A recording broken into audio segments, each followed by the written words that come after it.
Quiero seguir hablando acerca de la vida de Eliseo. La semana pasada hablábamos de cómo Elías, el profeta Elías, llevó a Eliseo por una serie de lugares, y en cada uno de esos lugares nosotros podemos entender que es una etapa en nuestra vida en donde Dios va a ir formando nuestra vida espiritual de manera que podamos desarrollarnos. Quiero decirle algo: la salvación es instantánea cuando el Señor viene a nuestra vida. Sin embargo, podemos estar salvos, nosotros seguros de la salvación, pero aún hay áreas en donde Dios tiene que seguir edificándonos.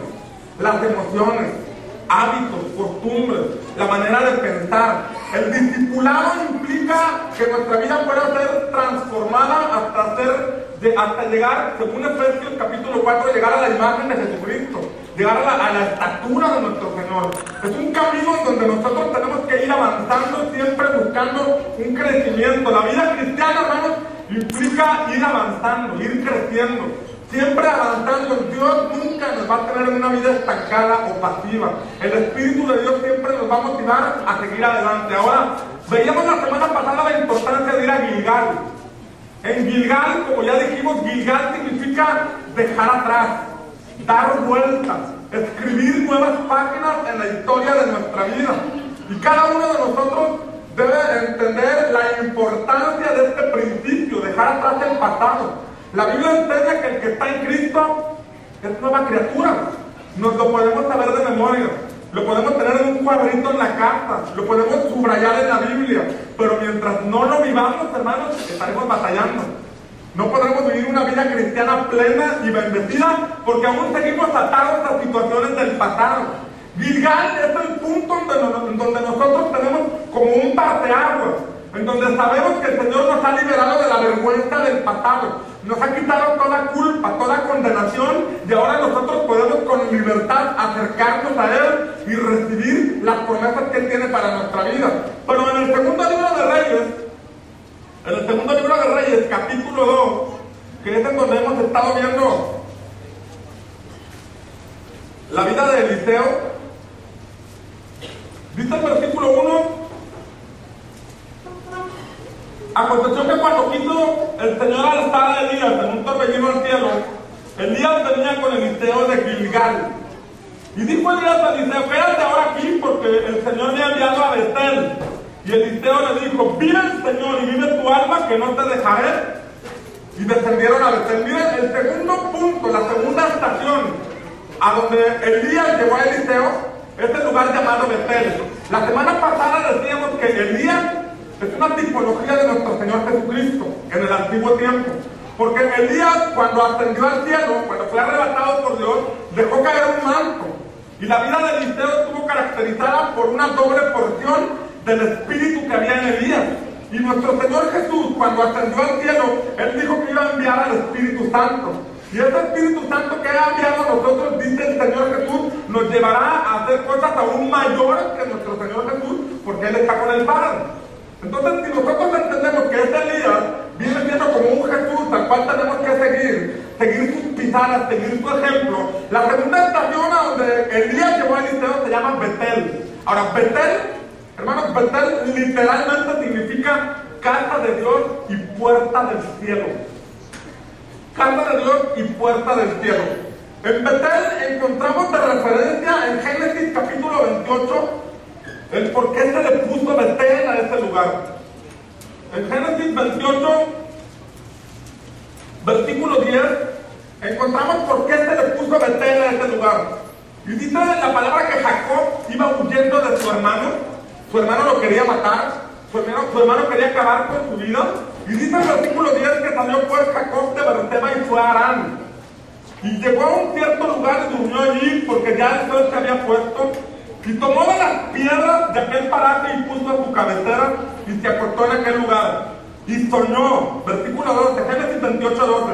Y soñó, y he aquí una escalera que estaba apoyada en la tierra, y su extremo tocaba en el cielo, y he aquí ángeles de Dios que subían y descendían por ella. Y aquí Jehová estaba en lo alto de ella, el cual dijo: yo soy Jehová, el Dios de Abraham tu padre, y el Dios de Isaac. La tierra en que estás acostado te la daré a ti y a tu descendencia. Será tu descendencia como el polvo extenderás al occidente, al oriente, al norte, al sur, y todas las familias de la tierra serán benditas en ti y en tu simiente. He aquí yo estoy contigo y te guardaré por donde quiera que fueres, y volveré a traerte a esta tierra, porque no te dejaré, le dijo el Señor, no te dejaré hasta que haya hecho lo que te he dicho.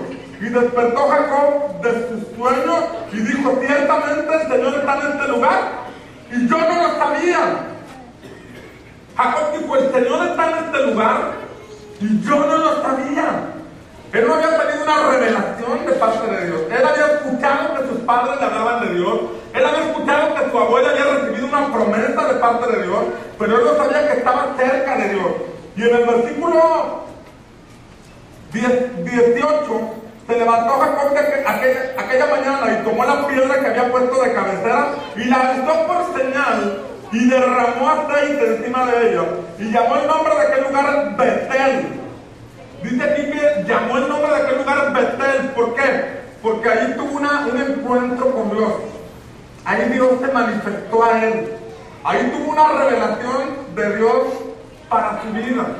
Ahora, Betel, como veíamos en la vida de Eliseo, Betel era la segunda estación a donde Elías lo llevó. Primero lo llevó a Gilgal, y de Gilgal lo llevó a Betel. Y en Betel, hermanos, es el lugar de la revelación, donde Dios te empieza a hablar, donde las promesas de Dios empiezan a ser vivas en ti, donde dejas la vida rutinaria y empiezas a caminar en fe, buscando alcanzar las promesas que Dios dice que te va a dar.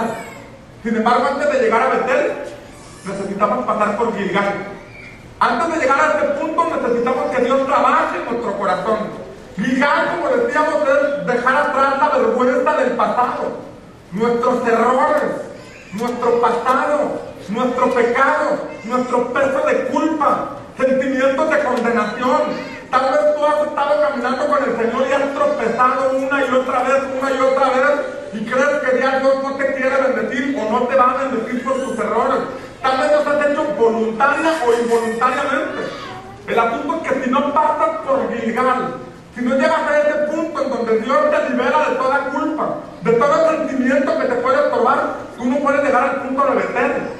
En Betel Dios le dijo a Jacob por lo menos 7 cosas, que son las que le voy a mencionar en esta noche. En Betel Jacob recibió 7 palabras de parte de Dios, 7 cosas que Dios le mostró. Encontramos la primera en el versículo 13, Génesis 28:13. En Betel Dios le dijo a Jacob, le dijo, yo soy Jehová, el Dios de Abraham tu padre y el Dios de Isaac. Mira lo primero que ocurrió. Dios se manifestó a Jacob. Ahora, una cosa es que a ti te hablen de Jesús. Una cosa es que a ti te hablen de Dios. Una cosa es que a ti te haya invitado a alguien a este lugar y tú estés escuchando la palabra. Pero otra cosa muy diferente es cuando el Espíritu Santo te empieza a hablar a ti. Cuando tú empiezas a distinguir la voz de Dios. Cuando sabes que Dios te está hablando a ti de manera personal. Es probable que tal vez tú tengas tiempo en la iglesia, te sepas algunos textos bíblicos de memoria, tengas algunos cuadros ahí en tu casa que compraste ahí en la librería Pan de Vida, tengas algunas calcamonías en tu coche de textos bíblicos, pero aún no has sentido que el Espíritu de Dios te habla. Aún no has llegado al punto en donde ya estás siendo dirigido por el Espíritu de Dios. Aquí Dios le estaba hablando directamente a Jacob. Dios le había hablado a su padre, le había hablado a su abuelo, y él había escuchado lo que sus abuelos y sus padres le habían contado, pero ahora Dios te estaba hablando. Dios te estaba manifestando a él. Y cada uno de nosotros debe llegar a este punto, hermano. Betel simbólicamente nos habla de un lugar en donde ya empiezas a ser dirigido por el Espíritu Santo.